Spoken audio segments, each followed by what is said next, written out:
Ya, oke guys, ini ada karya resin yang mungkin teman-teman ya udah banyak nonton seperti ini di video-videonya orang bule, bahkan yang ngebuat karya-karya seperti ini biasanya itu cewek-cewek atau mbah-mbah, emak-emak itu ya, yang udah tua-tua. Nah, ini teknik 3D. Nah, teknik 3D itu sebenarnya yang menciptakan itu justru nenek-nenek udah tua, orang Amerika. Bahkan saya dulu sempat lama banget mempelajari teknik membuat 3D epoxy resin seperti ini ya. Jadi warnanya itu sebenarnya nggak banyak, bahkan cukup satu warna itu dia bisa gradasinya seperti ini, kayak di atas di bawah tenggelam kayak tirai yang untel-untelan gitu ya. Nah, sebenarnya teknik ini itu hanya satu layer.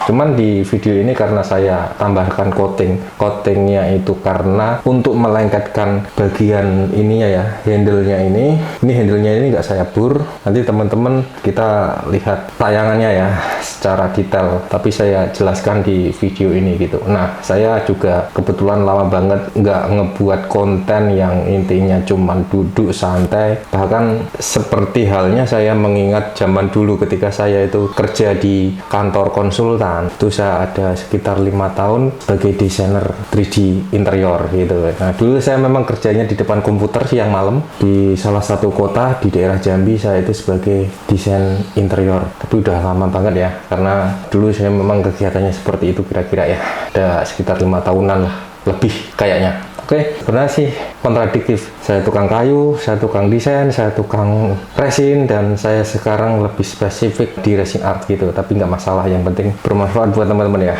Intinya teknik ini sebenarnya udah lama banget saya pernah ngebuat konten. Saya kepingin mengulas lagi dengan suasana yang duduk manis, karena mengingat zaman dulu saya juga sering duduk manis sampai saya itu pernah gemuk banget sehingga saya tidak memikirkan kesehatan gitu. Dan sekarang saya bersyukur bisa kegiatan yang mengeluarkan keringat dan bisa olahraga tiap hari gitu guys. Oke, kita langsung membahas tekniknya. Ini saya yang mengerjakan sendiri, ini bukan orang lain. Ini fungsinya untuk nampan, untuk menghidangkan kopi. Biasanya Darmi itu pakai seperti ini. Oke, kita bahas teknik dari awal ya. Jadi saya memakai molding, ini cetakan dari karet, ini saya belinya dari Cina, dari alibaba.com. Nah, kemudian saya di video ini memakai epoxy resin Durevole DPX 3100 yang sering saya pakai untuk dekoratif meja. Nah, ini sama jenisnya ya, yang di meja ini sama dengan yang saya pakai untuk ini gitu. Jadi tidak ada bedanya. Nah, sebenarnya harusnya sih pakai castingnya ya, yang jenis casting yang 5100, tapi karena saya pengen ngebuat 3D itu harus memakai epoxy coating sehingga resinnya itu bisa panas lebih cepat gitu. Oke, proses pertama ialah kita tuangkan bahan epoxy resinnya yang udah tercampur dengan hardener. Epoxy resin Durevole ini terdiri 2 komponen antara epoxy dan hardener. Perbandingannya 21. Udah sering saya sebutkan ya, karena ini DPX 3100 ini sebenarnya sama yang saya pakai untuk lantai, untuk yang lain-lain, untuk dekoratif, untuk meja dan sebagainya gitu ya. Jadi kesimpulannya sama ya cara ngebuatnya.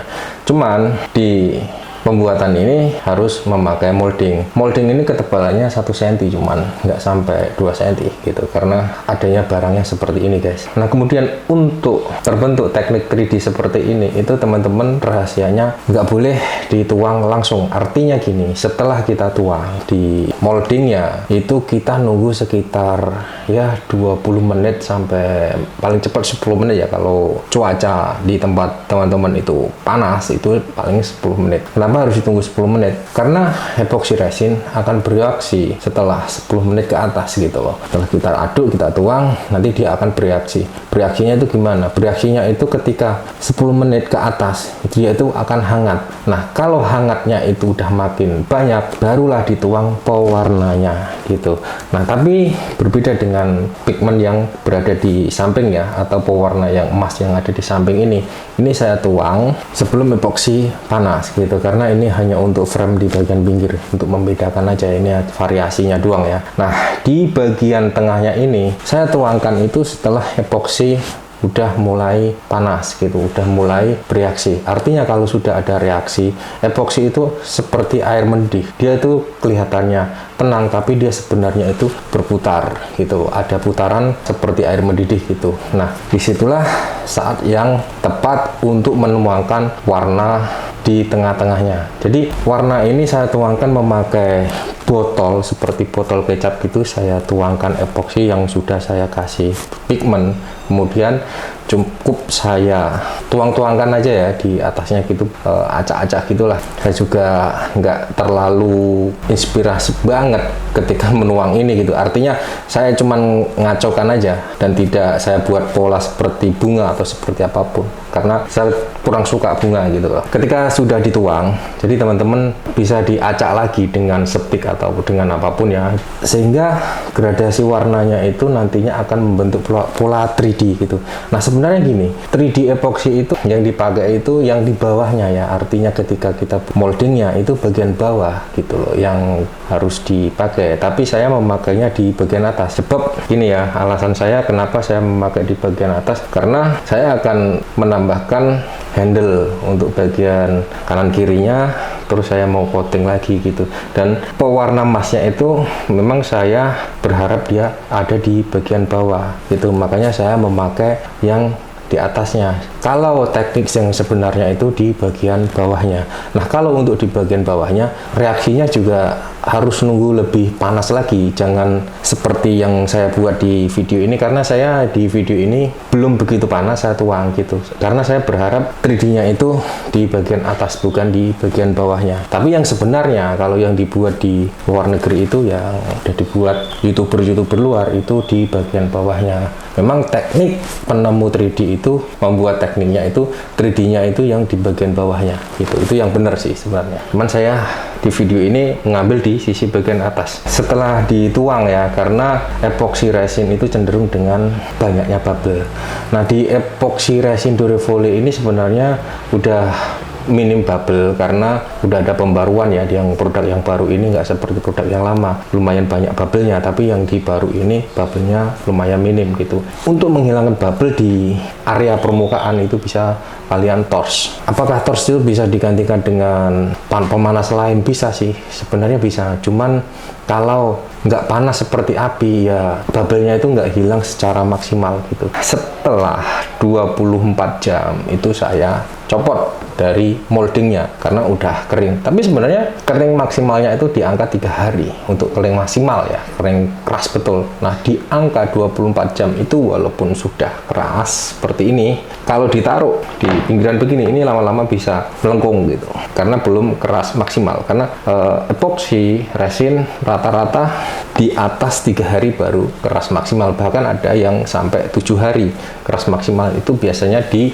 jenis-jenis yang casting gitu. Kalau casting di atas 7 hari dia baru keras maksimal. Beda dengan coating. Kalau coating di angka 3 hari ke atas itu baru keras maksimal gitu. Itu bedanya. Nah, kemudian kenapa saya menambahkan coating lagi untuk di bagian permukaan? Karena saya menempelkan handle-nya ini, sehingga handle-nya ini menjadi satu dengan body yang ada di bawahnya yang udah berbentuk seperti ini ya. Ini sangat kuat banget. Jadi saya udah jamin bahwa ini sangat kuat banget.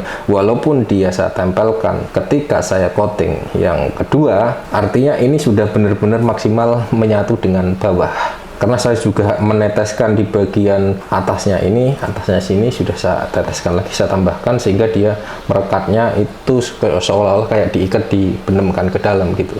Mungkin ini menjadi inspirasi buat teman-teman bahwa karya resin itu banyak banget sih yang harus kita kembangkan, harus kita kelola dengan baik sehingga bisa menjadi peluang-peluang kita membuat usaha atau mengembangkan usaha ataupun dikolaborasikan dengan usaha-usaha lama gitu ya. Dengan harapan ini menjadi peluang baru buat kita membuka bisnis baru, berinovasi dengan baik sehingga kita mampu bersaing dengan negara-negara lain gitu. Ini salah satunya membuat nampan ya di video ini memang saya nggak seperti biasanya, yang biasanya membuat yang gede-gede banget, tapi saya mencoba. Penonton channel Bukan Arsitek itu kan nggak satu kalangan ya, ada emak-emak, ada ibu-ibu, ada adik-adik, ada remaja, ada orang tua, ada tukang, ada segala macam.